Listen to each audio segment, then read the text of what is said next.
Jay Crawford, Adam the Bull, Garrett Bush, and so many big names, it would take me hours to say all of their names.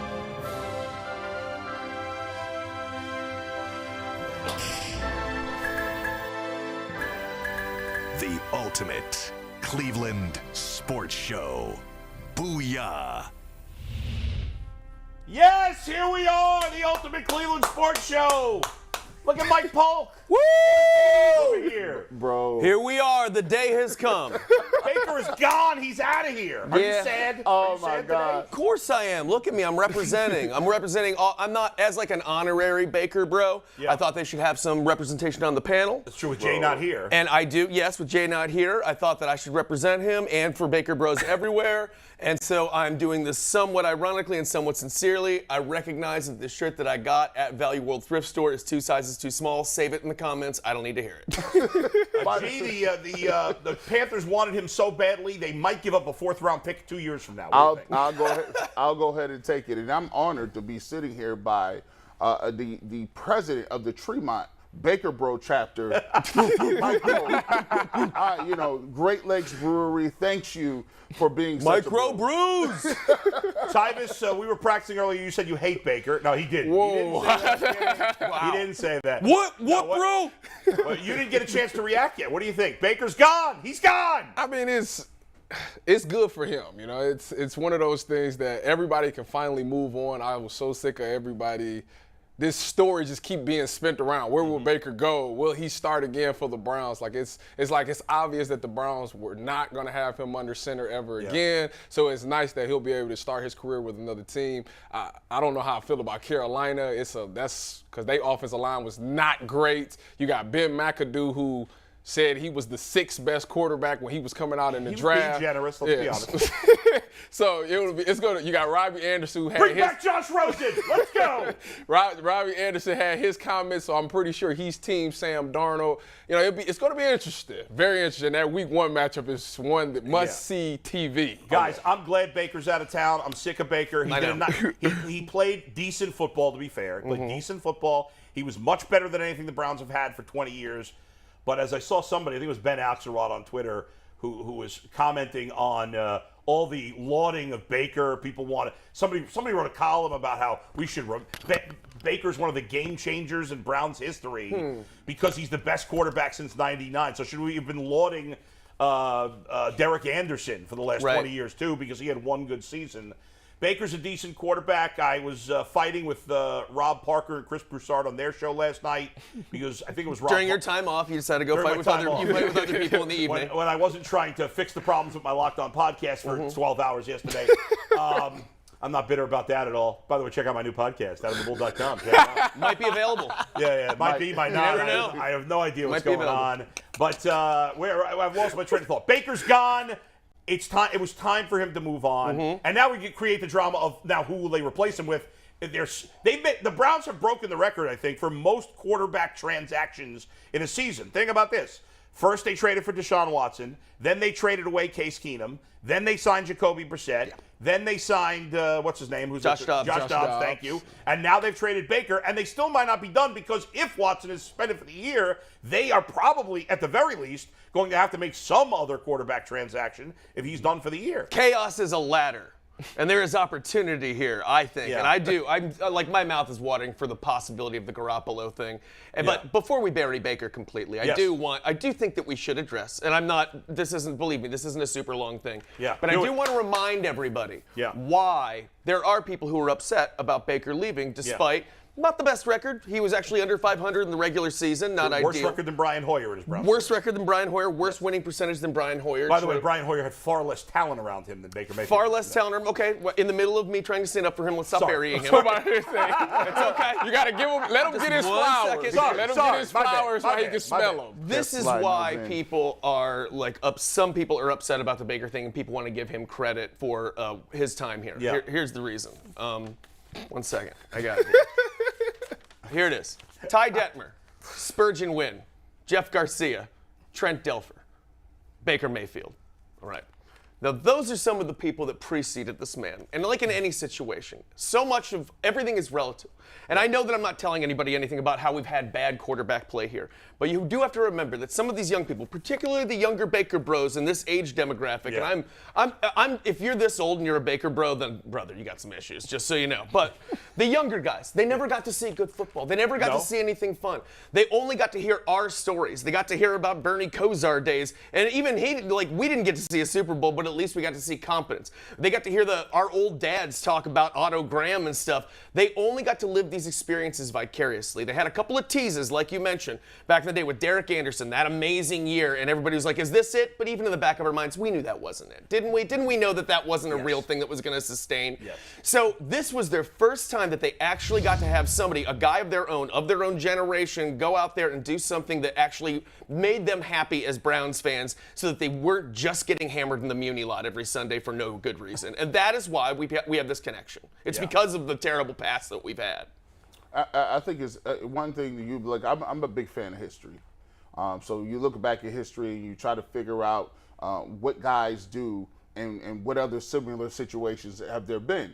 And so my thing is, when you look at Baker Mayfield, there was no other prior situations to this. I think one of the things that really helped Baker identify with this community was he was the rebound, right? And we've been rebounding from the Browns leaving in 1995. He's the rebound girlfriend, right? Listen, I got married on a rebound. Great metaphor. I got married on a rebound. Trust me. It ain't a good look. So now she knows it. And, well, she been through that. She been through that. But you look at it, and the thing that Baker gave you, he gave you confidence, right? He gave you that swag, that thing in your stomach that says, hey, we got a guy too. And he made you want to wear your colors and not apologize for being a Browns fan. He said, yo, I'm gonna come out here and be brash. I'm gonna be charismatic. I'm gonna take it to everybody else. And for so many years, the people in Cleveland felt like we didn't have a representative of what the city meant. We got that backlash all the time. We got that hate. And so Baker came in and personified that angst, that energy level. And then on top of it, he delivered it on the field. He played with that same. Delivered it. Whole league telling us, be ashamed of being a Browns fan. The Browns fans are a joke. The Browns are a joke. And they just got people being told that for so long. And here comes this punk who comes out of nowhere and just says, no, we're not doing that anymore. Now we're changing the attitude around here. And whether that was real or fake, sometimes you can will these things into a belief system within a fan base. And I feel like he did that in a way that nobody else did. Johnny Manziel couldn't. He had that same kind of vibe and swagger, but nothing to back it up. And he was a far worse person as a human being. Yes. Listen, Baker deserves some credit for the franchise heading in the right direction.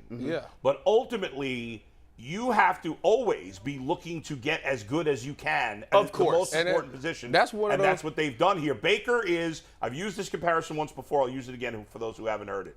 If you're on a desert island and you're starving, and you get off that desert island and you walk into a room and there's some Little Caesars pizza and some Domino's pizza and some Pizza Hut, that's going to taste like the greatest food on earth. Yes. But any intelligent pizza fan knows that you go to real pizzerias and not chain pizza, even though we've lost all those sponsorships now, for pizza. But when you're starving, as Browns fans were, and I get it. And that's the explanation. Baker is sometimes because I'm very critical of Baker and G's been very critical, it turns into you guys hate him. And I don't know him personally. I don't hate him personally. But I just think he's average. I don't think he's a scrub. I was asked last night, is he going to be a backup in his career? No, I think he'll be one of these guys like Andy Dalton or Kirk Cousins. I don't think he's Kirk Cousins personally. He throws but he's a guy who's going to start. He's going to be okay. Teddy Bridgewater maybe. But you're always going to want more. Agreed. That's how I see it. And none of this is about me saying that Baker should be our franchise quarterback forever. You're right. I'm only trying to explain how, especially to national media people who are like, what's the big deal? Why are these people so upset? Look at these numbers. Look at his interception ratio. You guys don't understand what these people have been through, and you can't unless you were here. I just don't understand why there's such backlash for the Browns wanting to get better? Like, why are we frowned upon for wanting to be get the best possible player for the quarterback position? I don't understand that. Like, in a league where everybody seems to now be getting rid of their quarterbacks if they feel like they can't win a Super Bowl. Yeah. I mean, you got San Fran just did it. Yeah. You got the Rams just did it. Right. You got, I don't know what, Seattle just got rid of Russell Wilson. To your point, I don't know why is it frowned upon that we're doing? Yeah. You know, Mike said that there's a lot of national media saying, well, of course they're getting rid of it. There's a mix, right? A lot of the national media are saying that, like, they should get rid of Baker because he's not that good. But there's also a lot of people in the national media, including, again, one of the guys I was on with yesterday, is like, why did the Browns replace Baker? He won them their first playoff game in 30 years. I said, that's a loser mentality. That's not the goal. The goal is not to win one playoff game. And again, I'm not saying, Baker stinks, but that's not the goal. Why? You're right. The Niners went to the Super Bowl with Garoppolo and said, we're not good enough. And then last season went to the NFC Championship. Rams went to the Super Bowl with Goff. They said it wasn't good enough. I think you look at it like this. It's like you could look at the social construct of humanity, right? You got people at the top, people in the middle, and people at the bottom. When you're used to being on the bottom, right, and people are used to making fun of you, right, people don't like when you decide to change, right? That's a fact. If you're trying to lose weight, right, watch what happens. You lose 10, 15 pounds. The first 5 days, they're like, well, that's good for you. Are you okay? Right. By the time you and get they're looking to pile on you as soon as it goes backwards. By the time you get to 40 pounds, they say, well, I don't know. I liked you better, bigger. Really? It looks strange. Like, this doesn't fit with my concept of how I perceived you. Who's the guy that plays in those movies who was big, but he got small? You're talking about Ant-Man. Nutty Professor? Who? Ant-Man. No, I know. Superhero. No, I mean, talk about fat. You talking about John Goodman? No. Professor, He was Jonah Hill. That's his name. Jonah Look, Hill. Jonah Hill. Everybody's like, job. Jonah Hill. I was Everybody trying to do the math with it. There it is. He understands the translation. In my mind, I'm like, I like Fat Jonah Hill better. We like Fat Luther Vandross better. We feel like Fat Luther with the half curl. But people always are going to want you to be here. Yeah. And when it's San Francisco, it's fine. When it's the Pittsburgh Steelers, it's fine. If Pittsburgh Steelers tried out Duck Hodges, they'll say, look what Pittsburgh has done. 8-8. They've done yeoman's work. Forget that, man. Don't be afraid to say, we got a quarterback, and y'all going to have to deal with us now. The thing I don't understand is, and I keep saying this, and people keep throwing shade at me like I don't know what I'm talking about, but Kevin Stefanski, when you get a new head coaching job, you get 2 to 3 years. If something doesn't happen in those 3 years, they're moving on. Stefanski's first year, great. Second year, not good. This season right here means a lot. So how can you be mad at a guy? If I'm going to get fired, I'm going out with the quarterback of my choice. Yeah. Flat out. out. May not have him this year. Well, that's true. Right. But at least it's my decision. They chose Jacoby Brissett as well as a backup. So I'm going to at least go out with my guy, and I can live with that. I'm not about to live with somebody else's guy that I don't necessarily 100% believe in. Right. Can't do it. And learn from the people in front of you. Hugh Jackson didn't have his quarterback. He never eventually got to get his own quarterback, right? That wasn't the plan. You said that's a perfect thing. We have to realize Baker Mayfield was here already. He was inherited. That's true. They inherited that. So they get it right to go out fighting, swinging, and saying, listen, I'm going to live on my own merits with this one. All right, guys, let's bring Mikey McNuggets. We're doing something a little – obviously, this is the first show we're doing where basically the whole show is about this Baker being traded and what's next for the Browns. So we're going to do it a little differently today. Mikey McNuggets is going to throw a bunch of questions at us along the way, and it's time for your first question, Mikey. What do you got? Yeah, so we have over 24 questions we're going to throw at you throughout the day. Hopefully we get to all of them. Yeah. They don't all have to be super long. We're going to ask the guests. We got DeQuell, Aditi, and Leroy coming up. Right. So stack show, but when the news Leroy broke at yesterday, 11:30, Aditi 11:45, DeQuell 12:30. Yep. Hey, it's just good thing I had 3-4 locos before this, because I'm ready to go. Well, I'm glad Mike Polk came in his Baker Bro outfit because our number one Baker Bro, Jay Crawford's MIA this week. So my first question for you guys, Steve, let's take it. How do you think Jay's doing right now? Oh, yeah. Oh, Jay's. I think Jay's fine. I think he's one of the he's probably okay now. It hit him a little bit because he was the one that was really pushing the narrative that Baker should come back and they should run it back with Baker. And I think he's finally coming to the sense that, they were never going to bring Baker back again. He and Brad were on that train. I kept saying, I don't see it. Not just Jay. A lot of people. It was a lot of people. 75% of the population was like, hey, guess what? If Baker don't do it, come on back in here. Yeah. But hey, guys, hold on. We got breaking news. Steve, take the stinger. What do we got? From a 300,000-foot boat, Mr. Crawford has called in. Oh, no. We actually have reaction from the man, the myth himself. Steve, let's hear I hope he's holding a from Jay Marlin. Crawford. Please be holding a Marlin. Well, here we go. I remember before the NFL schedule came out, and we were talking about dream matchup in Week 1 for the Browns and nightmare matchup for Week 1 of the Browns season. And I said the Carolina Panthers would be my dream matchup, and it could also be our nightmare matchup. And what do you know? The schedule came out, and it was the Carolina Panthers against the Cleveland Browns in Week 1. And now Baker Mayfield is going to be the quarterback for the Carolina Panthers. Should be an interesting game. Should be very interesting.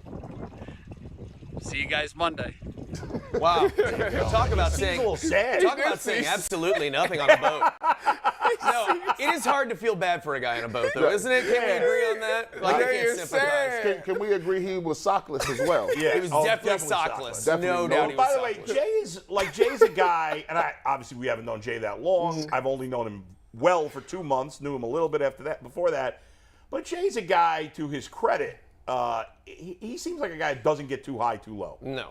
Right? Like, he keeps it in perspective. He keeps a real even keel. Like me, I'm like, I'm here and I'm here. Yeah. He's pretty, if you've known Jay for 2 months, then you know Jay. Yeah, exactly. I mean, it's not like he's not like hiding all of this. Right, you exactly. know? But he is. He's an emotionally mature guy. Yes. He has like a very healthy emotional outlook on life. Yes. The thing is, he is open about stuff. He's like, I would really like that. Yeah. And then he's like, that's sad it didn't happen, but today's another day. Moving and that's it how along. he is. And it's infuriating and admirable at the same time. Well, you rich and got a boat, and you can be even kill all you want. You right here. He's upper middle class. You To know, be clear, he's only upper come on, middle he class. made that ESPN money for a long time. You know, hey, Browns lose, I'm going on the boat. Browns wins, I'm going on the boat twice. Exactly. There's no losing with that guy, you know? Yeah, right. That's a plus. Mikey McNuggets, question 2. What do you got? Let's take it, Steve. Yeah. Question number 2. Which team has a higher ceiling now?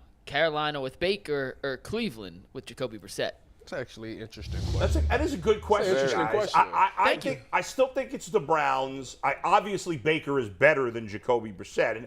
And if Jacoby Brissett played 17 games, I'm actually talking myself into Carolina could win more because the NFC is much weaker than the AFC. Yeah, it's nice. I still think, without looking through Carolina's schedule and playing bad enough we play the Browns schedule game, let alone the Carolina Panthers schedule game, I ultimately think that I know that we are paying a ton of money to Myles Garrett. We're paying a ton of money to Denzel Ward. We're paying a ton of money to both our guards. We're paying good money to Nick Chubb. We're paying good money to David Njoku. We're paying good money to Amari Cooper, on and on and on. If these guys are as good as we think they are, and I think we know they're good, well, if Jacoby Brissett's the quarterback, they better pick him up.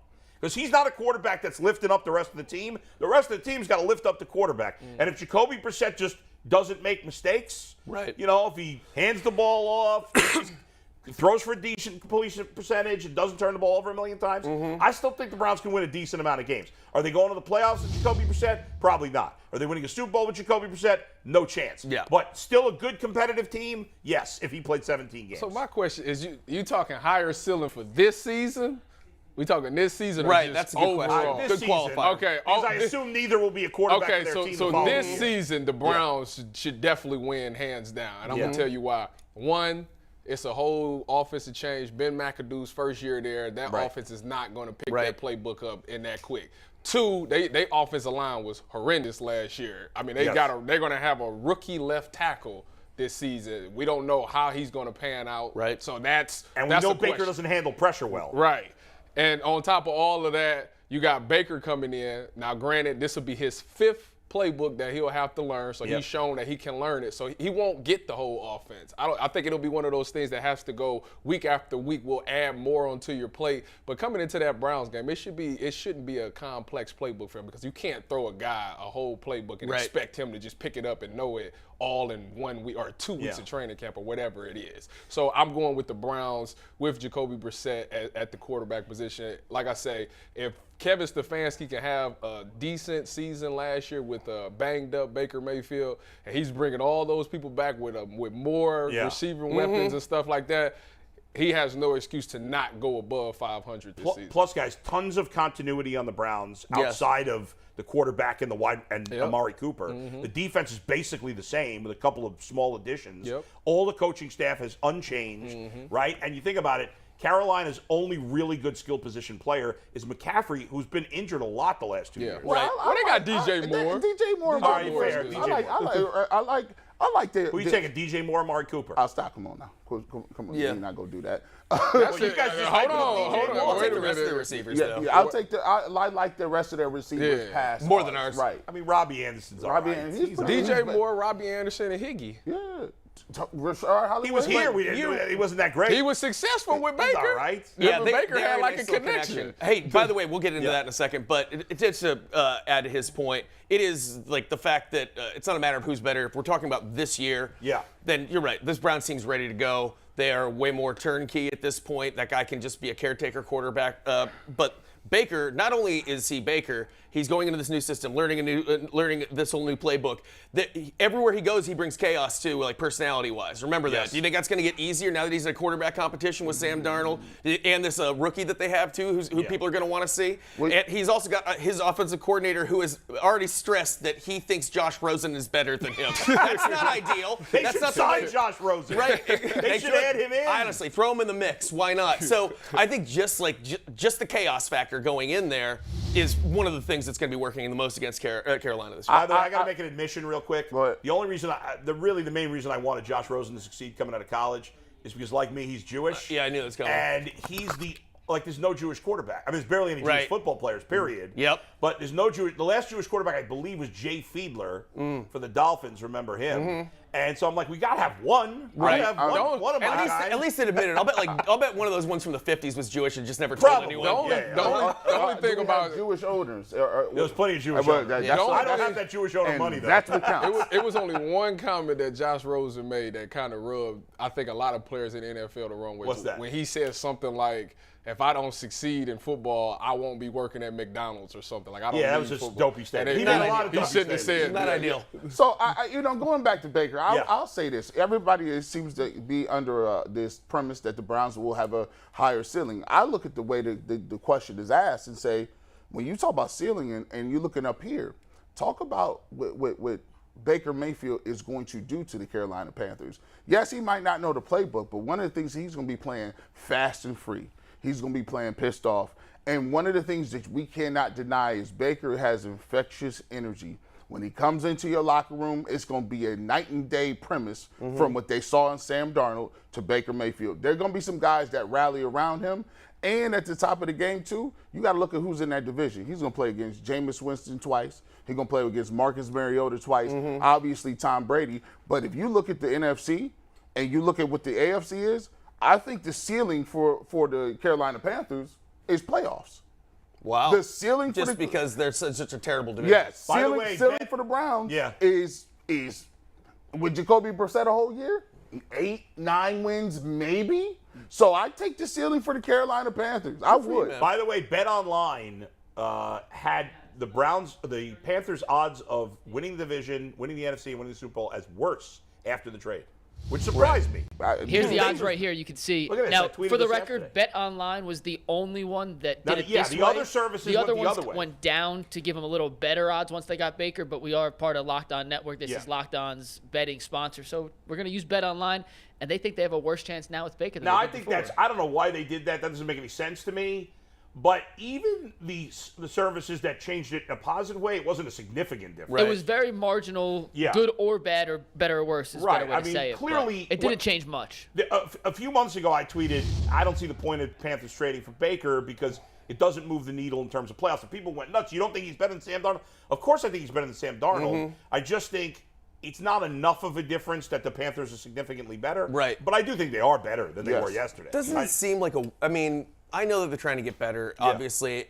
doesn't seem like a weird, desperate Jimmy Haslam type move, though, a little bit. Doesn't this feel like an owner move where they're just like, I'm tired of people yelling at me at the grocery store to make my football team better. Everybody's giving me the business. And they're like, we've got a long-term plan here. We drafted a quarterback. We don't want to mix up the locker room right now. And he's just like, I'm tired of getting yelled at and with people Jimmy, not being anything's nice. possible. But I'm talking about the owner of the Panthers now. Like, whoever, for them to make this move. Oh, yeah, Because I heard that he's I also see. kind of a reactionary, like, rich dude, too. And I don't know who the owner is. I don't know who it is either. It was Jerry Richardson. I should have looked that up. up, probably. I've had like 24 hours, but it doesn't matter. By the way, Mike, does your question have to do with quarterback? Because I kind of want to flow with this quarterback. Yeah, let's do it. You know what? We'll call it audible. Let's Yeah. talk about quarterbacks now because because Baker's guys, not here, but the Browns quarterback discussion is by right, no the means quarterback over. discussion's not over. And there's two things here. Obviously, we have had some preliminary conversations about if Watson's suspended for the year, do the Browns go out and get Jimmy Garoppolo? We've talked about that a little bit. I want to talk about it again. But let me throw another name at you who's a free agent right now, who was a former MVP. But he's been awful the last 2 years. Cam Newton? Does Cam Newton make any sense for the Browns? If that's how I felt. But I'm like, and I'm not even sure at this point if he's any better than Jacoby Brissett. Because he's been bad the last 2 years. Yeah. Does he have Tyvis? Does he have anything left in the tank?